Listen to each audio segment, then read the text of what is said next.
Lawrence, Kansas, and Ames, Iowa. Two fairly typical college towns in the American Midwest, located just 269 miles from each other, or about a 4-hour drive. Why am I comparing them? Well, I'm from Lawrence. And I'm Xander from the channel Art Explains. I live in Ames, and we're filming a collaboration. Both Lawrence and Ames are dominated by the major universities in each city. Lawrence is home to the University of Kansas, the largest university in the state of Kansas. And Ames is the home of Iowa State University, the largest university in Iowa. So yeah, overwhelmingly the largest employer in both cities are those two universities. After that, most workers in both towns work for either the city government, school district, or hospital in town. Both Lawrence and Ames are relatively cheap places to live compared to the rest of the country. Although Ames is 3% more expensive than Lawrence. Both are consistently ranked on various lists of the top college towns to raise a family or retire. I don't know though, aren't those lists fairly arbitrary?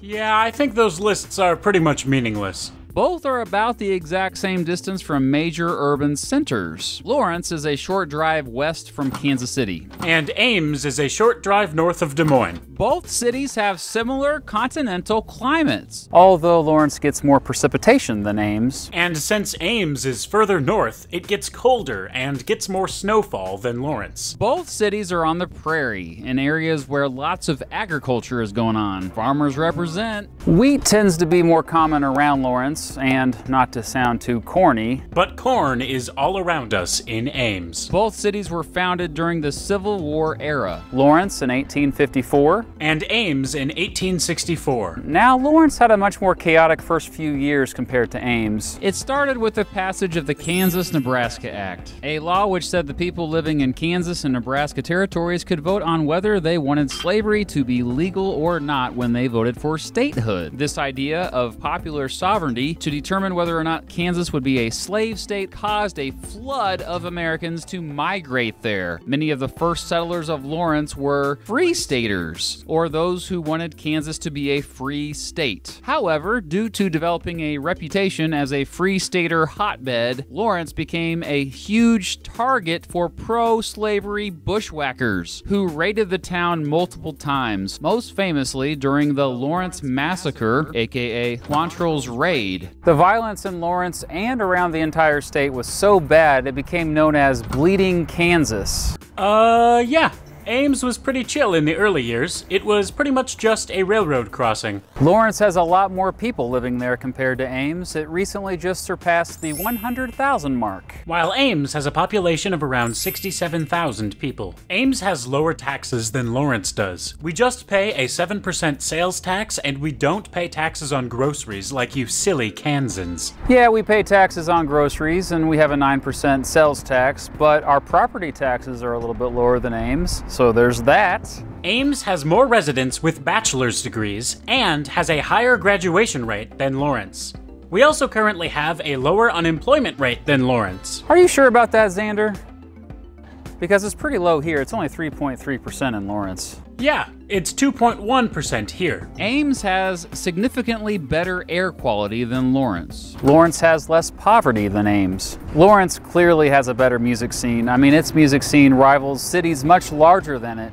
It has bands like Westerners, Arc Flash, Psychic Heat, Something in the Whatevers, Your Friend, Electric Needle Room, and the Godfather himself, Matt Pryor, from the Get Up Kids and Reggie and the Full Effect. Plus, we have great venues like the Bottleneck and Liberty Hall and the Replay. And we've got the best college radio station in the country, KJHK, baby. I beg to differ.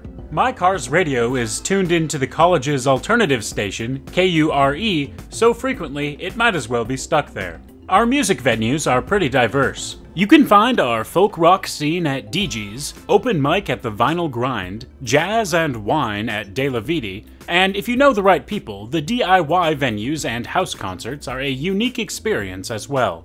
We have great bands and acts, such as Mumfords, Strong Like Bear, Evan Campbell for Real, Kickstart the Sun, Cisco Dick, The Circumference, Indigo Monks, Stars Hollow, Ben Schrag and the Cautionaries, Arizona Landmine, Neon and Nude, Honeygold, Satchel Bruna, John Marco, and Funk Mammoth. And, fun fact, John Darnielle of the Mountain Goats has previously lived and performed in Ames. Oh yeah? Well, our food and drink is better. We've got the Java Break and Henry's for coffee. We've got Wake the Dead for breakfast, Rudy's for lunch. For dinner, we have Free State Brewery. For second dinner, we have the Burger Stand. For ice cream and smoked meats, we have Hickory Park. For a constantly changing seasonal menu, we have the Cafe.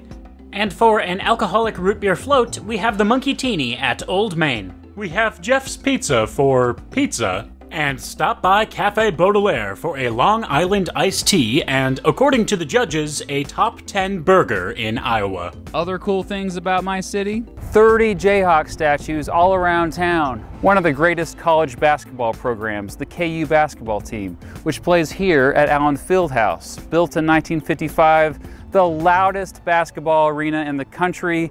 My Jayhawks have 5 national championships, which is 5 more than Iowa State. A better downtown. Mass Street is always exciting. One of the coolest libraries ever.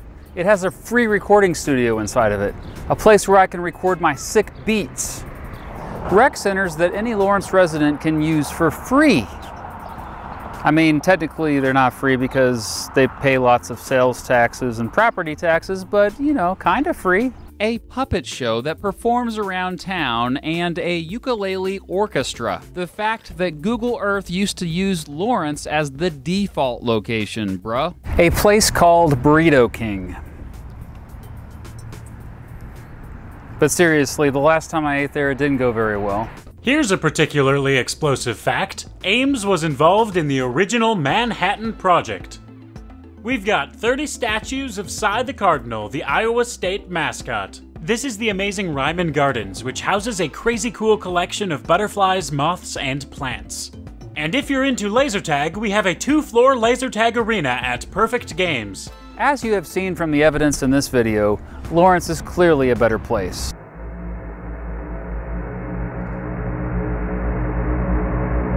Well, at least we can agree on one thing. At least we're not in Nebraska.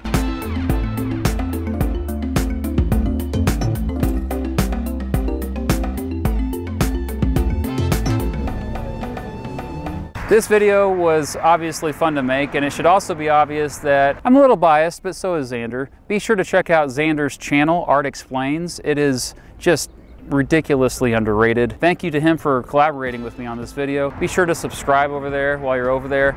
Also, a shout out to Drew Gerber, who is one of my former students. I used his music as background music for this video and also the past 2 videos. So thank you, Drew, and thank you for watching.